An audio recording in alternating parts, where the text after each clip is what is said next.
Hello Divinity Original Sin fans, this is John Carr with the Mac Gamecast as always, and today I am going to show you a very nifty level up trick, which you may or may not know about or may not have discovered. You have to spend a lot of money to find it out. So yeah, this is in the end of time, so this is a bit spoilery, though not by much, because you find the end of time by level, well, honestly, as early as level 2, but usually between levels 2 and 3 or 4 at the latest, unless you're really going out of your way to ignore the main quest in Seal. This is much later in the game, on level 14.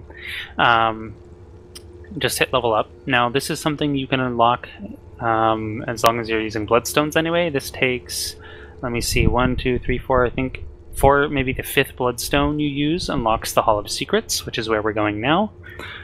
Our two brave adventurers.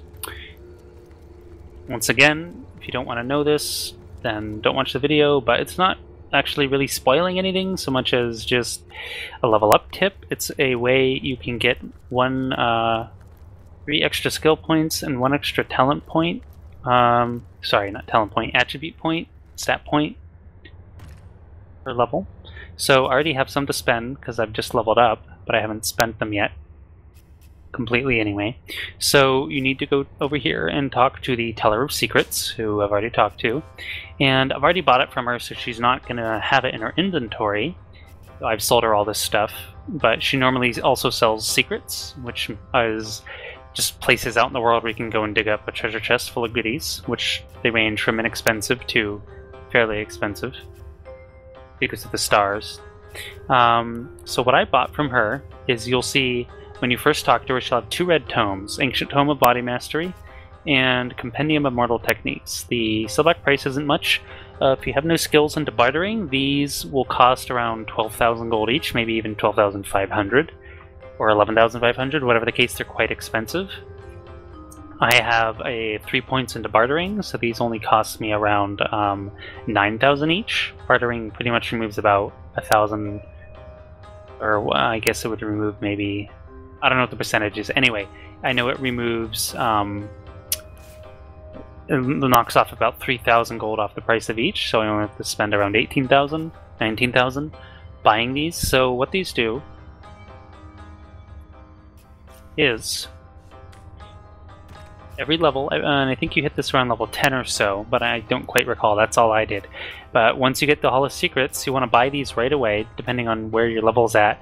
So these refill every time you level up. So every time you level up, you can come here and buy these from her, level up, come back and do it again. That's what I've been doing. That's why my characters are both pretty jacked for being level 14. Of course, they're also lone wolves, but you can see their skill allocation here is pretty hefty. Stat-wise, of course, they have mad stat boosting gear, but still, I've been doing this for the last couple levels. So, Ancient Tome of Body Mastery, I forget which one this does, let's find out. I think this is the skill point one. Nope, I'm wrong. So Ancient Tome of Body Mastery gives you an extra attribute point to spend, or stat point. And Compendium of Mortal Techniques, you see I have available 4. I use this, and ta-da, now I have 7. So, of course, this is only per character.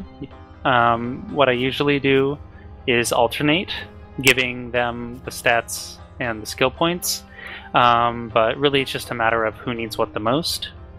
Honestly, I would have given my other character the attribute point, because if you see, his stats are not quite as buffed as hers, but she's spending more on magic. She's the more mage-orientated character, while he's the more warrior-orientated character. So I would give him